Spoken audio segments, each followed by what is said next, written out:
Nous sommes tous passés par là. Ce moment précis où tout semble s'effondrer d'un coup. Un projet qui échoue, une relation qui se brise, ou une nouvelle qui nous laisse sans souffle. Dans ces instants, la panique est souvent notre première réaction. Mais est-ce vraiment la solution ? Aujourd'hui, Mufti Menk nous livre un message puissant pour nous aider à garder le cap dans la tempête. Apprenons ensemble pourquoi ce que vous considérez comme une catastrophe est peut-être en réalité le début d'un immense bienfait. Ne paniquez plus, écoutez. Avant de commencer, si tu es nouveau, abonne-toi et laisse un like pour nous soutenir. Commençons. Mes chers frères et sœurs, Allah le Tout-Puissant nous a créés d'une manière telle qu'il veut que nous naviguions à travers des difficultés de temps en temps. Ce n'est pas parce qu'il veut nous voir souffrir, non, c'est pour nous affiner, pour nous renforcer et pour nous permettre de passer au niveau supérieur de notre foi. Considérez l'épreuve comme un nuage qui passe. Parfois, le ciel devient noir, le tonnerre gronde et vous avez l'impression que le soleil ne reviendra jamais. Mais que se passe-t-il après la pluie ? La terre reverdit, l'air se purifie et la vie reprend avec une force nouvelle. Il est naturel de ressentir de la tristesse, car nous sommes des êtres humains dotés d'émotions. Même les prophètes ont connu des jours de grande peine. Mais la différence entre le croyant et celui qui ne croit pas réside dans l'espoir. En tant que croyant, lorsque les choses tournent mal, je vis avec un sens de joie profonde pour avoir été choisi pour engager un acte d'adoration connu sous le nom de patience, le sabre. C'est une récompense qui n'est accordée qu'à ceux qu'Allah aime vraiment. Ne devenez pas désespérés. Ne soyez pas la personne qui abandonne son propre Créateur qui l'a béni tout au long de sa vie. Comprenez et rappelez-vous que ce que vous traversez n'est qu'une phase. Ce n'est pas la destination finale. Si vous saviez comment Allah gère vos affaires dans l'invisible pour vous protéger d'un mal encore plus grand, votre cœur serait instantanément apaisé. Le plan d'Allah est toujours plus vaste que votre douleur actuelle. Alors, quand tout va mal, au lieu de demander « Pourquoi moi ?», refusal, demandez « Oh Allah, que veux-tu m'enseigner à travers ceci ?» C'est ce changement de perspective qui transforme une victime en un serviteur victorieux. L'anxiété naît souvent d'un sentiment d'impuissance. On a l'impression de perdre le contrôle.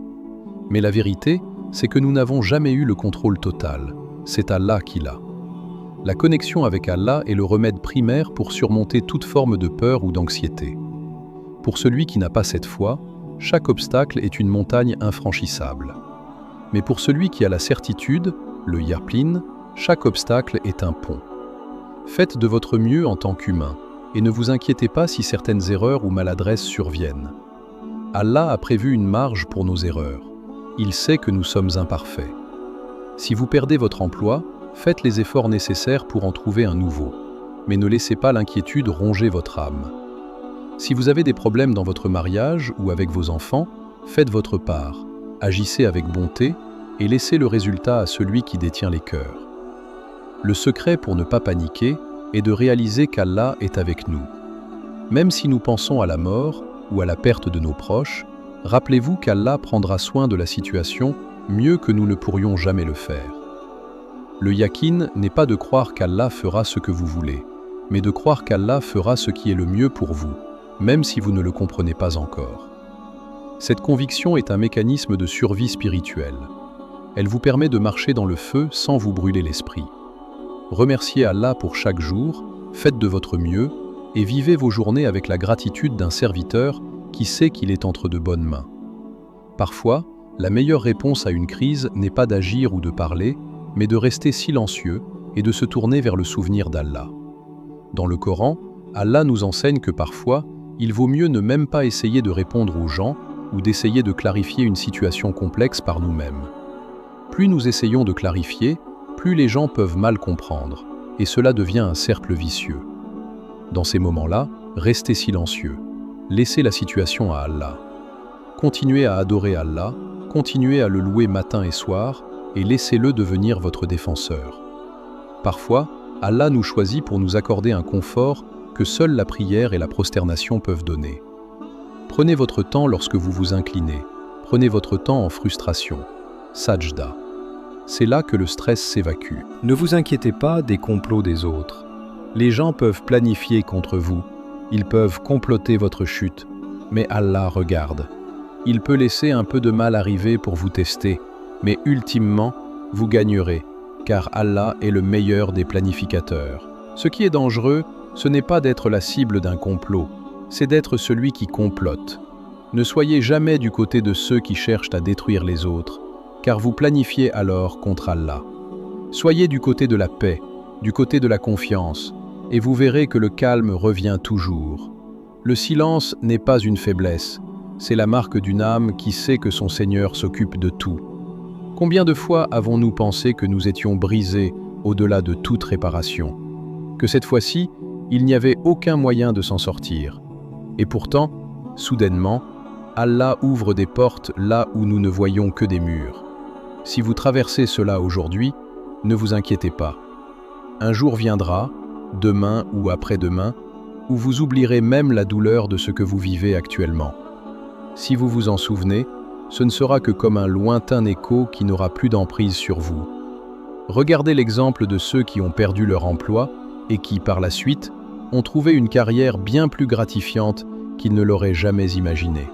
Les exemples sont infinis. La vie est pleine de hauts et de bas. Certains trouvent leur foi à travers les épreuves, tandis que d'autres la perdent. Le choix vous appartient. Ne laissez pas la difficulté vous éloigner de votre Créateur. Laissez-la être le carburant qui vous propulse vers lui. La qualité de votre vie est bien meilleure lorsque vous avez de l'espoir en sa miséricorde.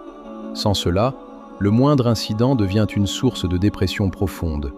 Mais avec l'espoir, vous réalisez que chaque jour est une nouvelle chance. Ne paniquez pas face à l'imprévu. L'imprévu pour vous est déjà écrit et connu par Allah. Ce que vous appelez le pire scénario est peut-être le début du meilleur scénario qu'Allah a prévu pour votre vie. Vivez avec cette mentalité de victoire. Vous n'êtes pas seul. Allah est plus proche de vous que votre veine jugulaire, et il attend simplement que vous lui fassiez confiance. Pour conclure ce rappel, je veux vous laisser avec une pensée de paix. La vie sur cette terre est un examen, et chaque examen a une fin. Ne portez pas le poids du monde entier sur vos épaules. Allah ne vous a pas demandé de le faire. Il vous a seulement demandé de faire votre part et de lui confier le reste. Le secret du contentement est de comprendre la raison pour laquelle vous êtes ici, pour adorer, pour grandir et pour retourner vers lui. Quand vous comprenez cela, le stress de la réussite mondaine diminue. Bien sûr, nous voulons réussir, bien sûr, nous voulons le meilleur. Mais si cela ne vient pas, nous savons que notre vraie valeur ne dépend pas de notre compte bancaire ou de notre statut social. Notre valeur dépend de notre lien avec le Coran et avec Allah. Lisez-le, écoutez-le, essayez de le comprendre et regardez votre vie changer. La joie et les solutions que vous y trouverez sont incroyables. Souriez. Même dans l'épreuve, gardez votre sourire car vous avez un Seigneur qui est Al-Wadoud, le tout affectueux. Il ne vous a pas oublié. Il n'est pas en colère contre vous. Il vous prépare simplement pour quelque chose de grandiose. Dites Alhamdulillah pour le bon et pour le moins bon. Placez chaque fardeau dans la main d'Allah et sentez la légèreté revenir dans votre poitrine.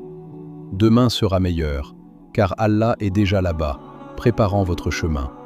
Soyez fort, soyez patient, et ne paniquez jamais, car vous n'êtes jamais, au grand jamais, abandonné. Des paroles qui font vraiment du bien au cœur. La prochaine fois que vous sentez la panique monter, souvenez-vous que ce n'est qu'un nuage qui passe. Allah est aux commandes. Merci d'avoir suivi ce rappel avec nous. Si cette vidéo vous a aidé à retrouver un peu de calme, faites-le savoir en laissant un like. Abonnez-vous et activez la cloche pour ne manquer aucun de nos futurs rappels avec Mufti Menk ou d'autres chers. Partagez cette vidéo. Elle pourrait être le soulagement dont quelqu'un a désespérément besoin aujourd'hui. Dites-nous en commentaire, quelle phrase vous a le plus touché? Qu'Allah vous apaise et vous guide. À très bientôt, Inch'Allah. Assalamu alaikum wa rahmatullah wa barakatuh.